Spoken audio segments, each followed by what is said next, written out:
If you grew up believing that corn has always been the king of American agriculture, well, that belief did not come from history. It actually came from policy. During World War II, governments on both sides of the Atlantic quietly relied on a tree crop that produced dependable calories, animal feed, construction material and long-term income on land where corn really struggled. It did not require yearly replanting, heavy machinery or synthetic fertilizer, and once established, it paid farmers year after year. What makes this story uncomfortable is that the crop did not fail. It was pushed aside. And honestly, the reasons it disappeared have more to do with control, subsidies, and industrial farming than with productivity. If you care about how people actually survived wartime shortages and why certain knowledge had to be forgotten afterward, this story matters. The crop was chestnuts, and they were once the backbone of rural food security. Before modern row crop dominance, chestnut trees were treated as a staple crop, not a novelty. In Europe and parts of the United States, chestnuts fed entire villages for centuries. During World War II, especially in Italy, France and the Balkans, chestnuts were referred to as bread trees because they could be dried, ground into flour, boiled, roasted or fed directly to livestock. A mature chestnut orchard could produce thousands of pounds of food per acre annually with, just minimal labour once it's established. Unlike corn, chestnuts stored naturally through winter without the need for silos, fuel or any preservatives. This made them, just invaluable during wartime, when transport networks were unreliable and fuel was rationed. Chestnuts consistently outperformed corn economically on marginal land. From a pure numbers standpoint, chestnuts quietly out-earned corn on land that simply couldn't support intensive annual cropping. Corn requires yearly tillage, seed purchase, fertilizer inputs, and mechanized harvesting. Chestnuts, once established, only need pruning and seasonal harvest labor, no annual replanting at all. During wartime in Europe, chestnut yields actually provided higher net returns, mainly because the costs were, dramatically lower. Even today, modern trials show that mature chestnut orchards can produce more calories per acre than corn, all while requiring less soil disturbance and, honestly, fewer external inputs. Farmers didn't abandon chestnuts because they were inefficient.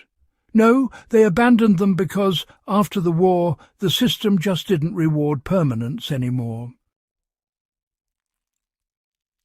In the United States, the American chestnut once made up nearly a quarter of all hardwood trees in Appalachia.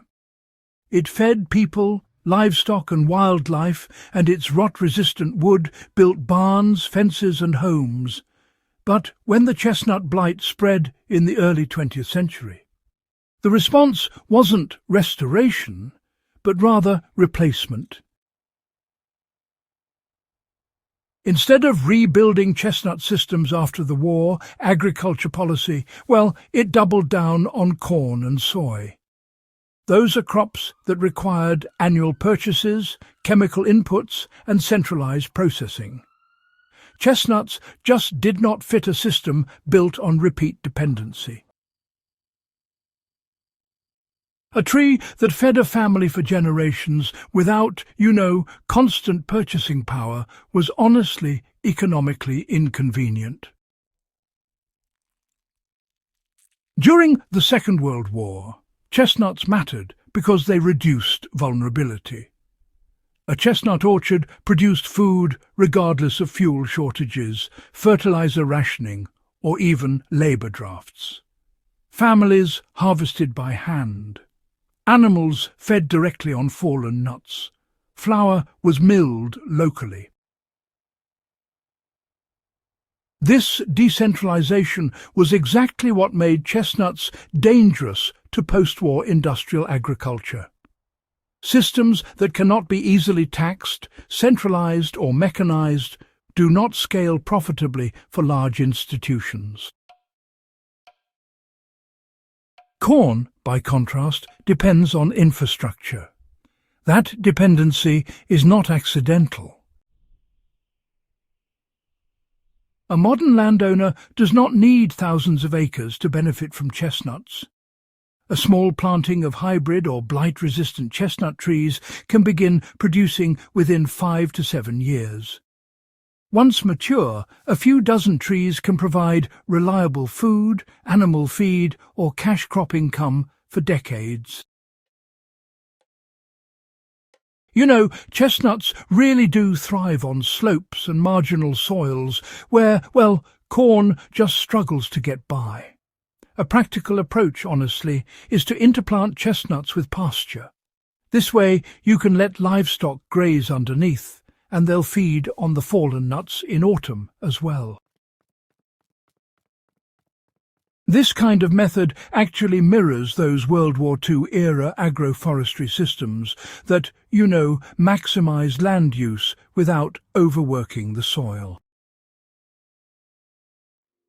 After the war, chestnuts, unfortunately, became associated more with poverty and desperation than with resilience. Governments started promoting white bread and industrial grain as, well, symbols of progress. And the knowledge of chestnut flour, storage and processing, it just faded away within a generation.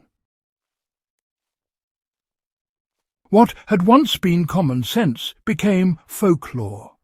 That shift was not organic. It was engineered through subsidies, marketing and education systems that, well, just stopped teaching permanent food systems. Farmers were not told chestnuts were bad. They were simply no longer mentioned. The lesson chestnuts leave behind is, well, larger than the crop itself. Chestnuts expose a pattern, you see. Systems that work too well, last too long, and require too little ongoing input tend to be forgotten rather than improved. World War II did not reward convenience, it rewarded resilience. Chestnuts passed that test.